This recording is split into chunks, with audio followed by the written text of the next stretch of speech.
Every fight you entered this year, you already lost. Not because you were weaker, because you agreed to fight at all. The moment you accepted their timing, their ground, their definition of what winning looks like, the game stopped being about strength and started being about obedience. You were obedient. That is why you are tired. The man who dictates where the encounter happens has already won. You have been letting other men dictate it. There are 3 laws to refusing correctly. Most men break law 1 in the first 10 seconds.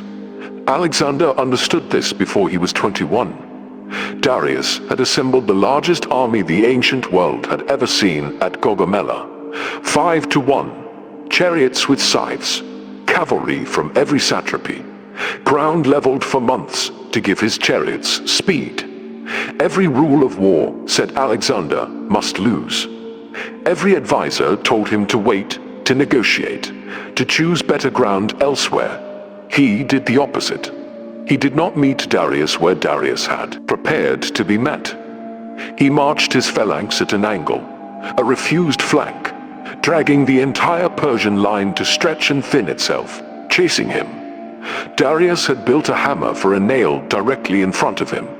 Alexander simply stopped being the nail. The center cracked not because it was struck harder, but because it was forced to move. The battle was decided before contact. The fighting was accounting. Napoleon repeated the same geometry 2,000 years later at Austerlitz. Austrians and Russians held the high ground at Pratzen Heights. Every textbook says, hold high ground. He gave it to them. He abandoned it on purpose, feigned weakness on his right, invited them down. They left the hill they should have never left to punish what they thought was a mistake. When they were halfway down, in low ground they had not prepared to fight in, he took the hill back and split their army in 2. He later called it his finest maneuver. It was not a maneuver, it was a refusal.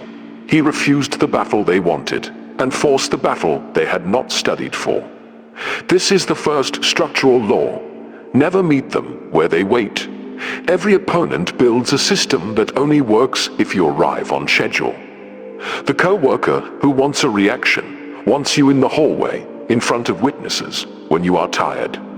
The bureaucracy that wants to drain you wants you in its office, filling its forms, speaking its language. The rival who wants to drag you into public argument wants you on a platform where outrage is the currency.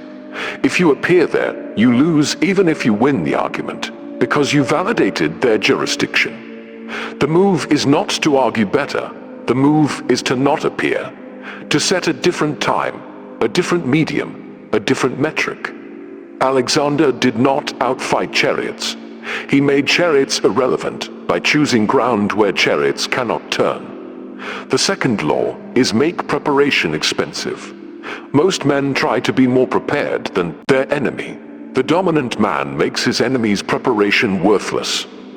Darius leveled an entire plain for his war machines.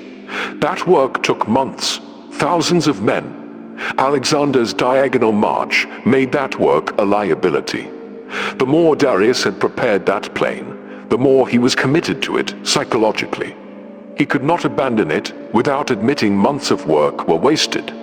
Commitment is the enemy of adaptation.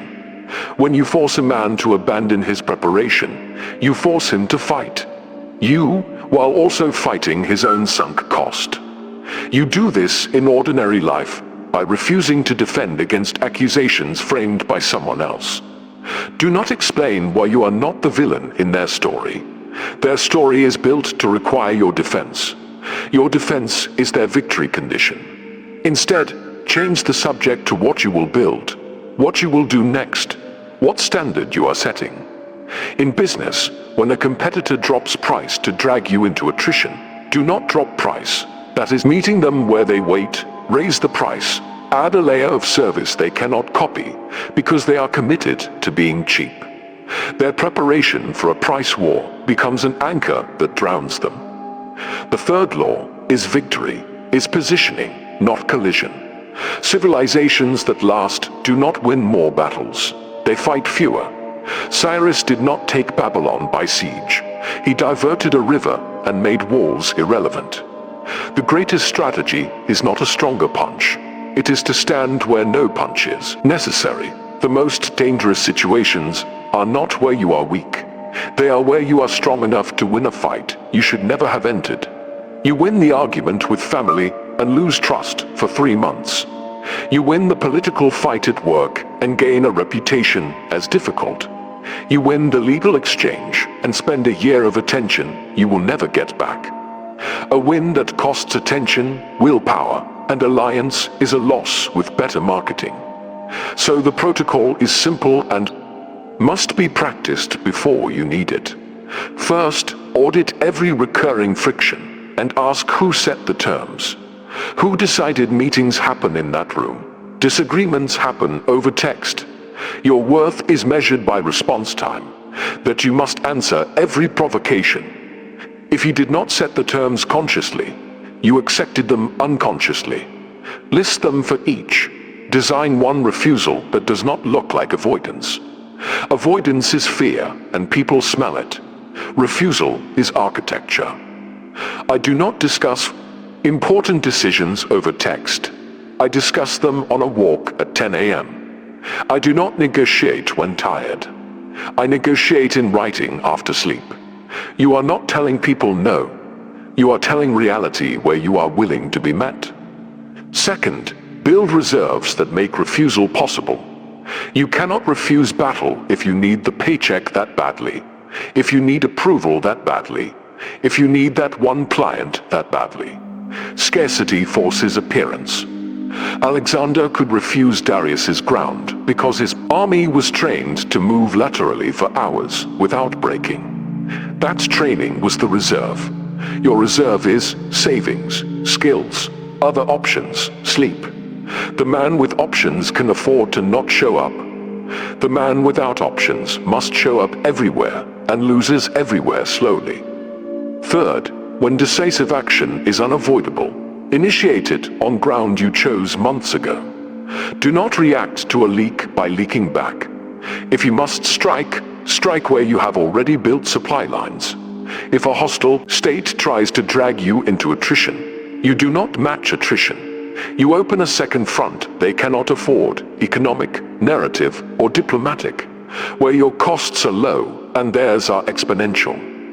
You do not hang out with people who get a rise out of you, because every rise is data they use to time the next provocation. The reason most men cannot do this is not lack of intelligence. It is addiction to closure. Refusing a fight feels unfinished. The body wants release of confrontation. The ego wants satisfaction of being right in front of witnesses. The dominant man has trained himself to tolerate open loops longer than his opponent can tolerate uncertainty. He lets provocation hang unanswered while he repositions. Observers call it coldness. It is patience. Time is not neutral. Time punishes the man in the wrong position and rewards the man in the right one, even if the right position looks passive at first. Alexander slept the night before Gaugamela. While Darius arranged chariots, his generals had to wake him. He was not calm because he was fearless.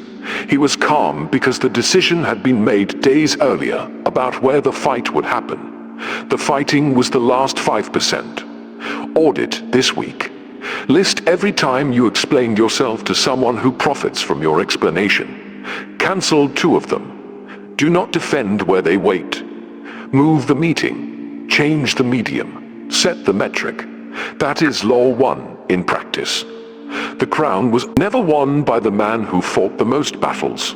It was won by the man who made most battles unnecessary because he chose the ground months earlier.